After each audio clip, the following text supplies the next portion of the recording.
Good evening and welcome to the Business Review. I'm Nadine McLeod.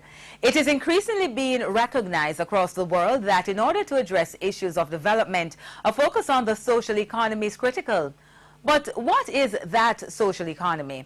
It is referred to as the third sector of the economy and consists of organizations such as foundations, charities, community-based organizations and social enterprises which help people empower themselves and create wealth.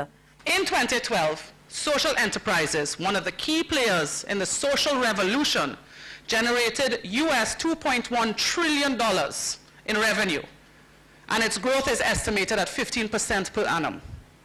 There are over 650,000 social enterprises in the US, 400,000 in Europe, 70,000 in the UK, and 20,000 in Little Australia. She says similar data for emerging economies like Jamaica are harder to quantify, but Dr. Kadawami Naif, who gave a presentation on the matter of social enterprises recently at the Knutsford Court Hotel in Kingston, said the data are hard to measure because people tend to undervalue work done in the social sector. We found that most of those organizations were not sustainable for a number of reasons.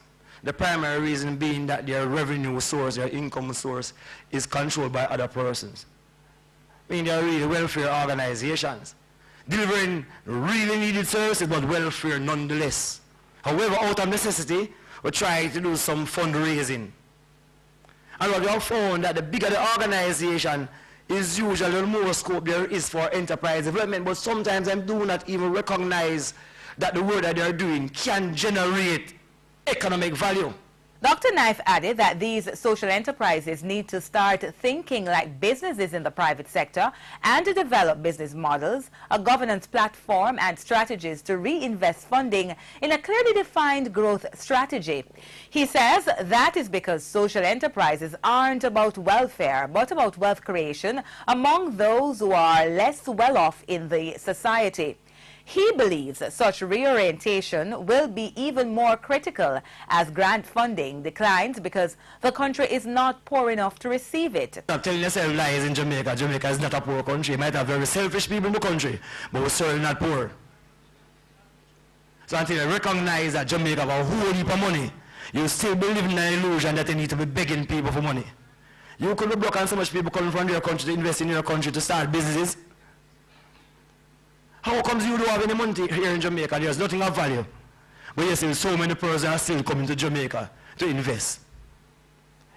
There's many people spend a lot of time on the radio talking about what is going to happen if the Chinese invade. So China wants to invade a place that have no value.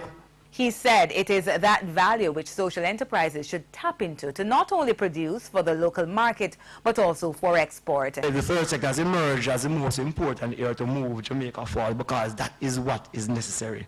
The question is, have we accepted that as persons within the third sector? So the success or failure of the Jamaican economy rests upon those who have actually, for want of a better word, volunteered to be players in the third sector. But it is a serious task that you have volunteered to do. Yes? And with that kind of task, the kind of thinking that we use for any other kind of area that we think is important does need to be applied. The accountability, the professionalism, yes, the engaging of stakeholders, the networking, and most importantly, seeing yourselves as being the most important input. And that's the Business Review. I'm Nadine McLeod. Good evening.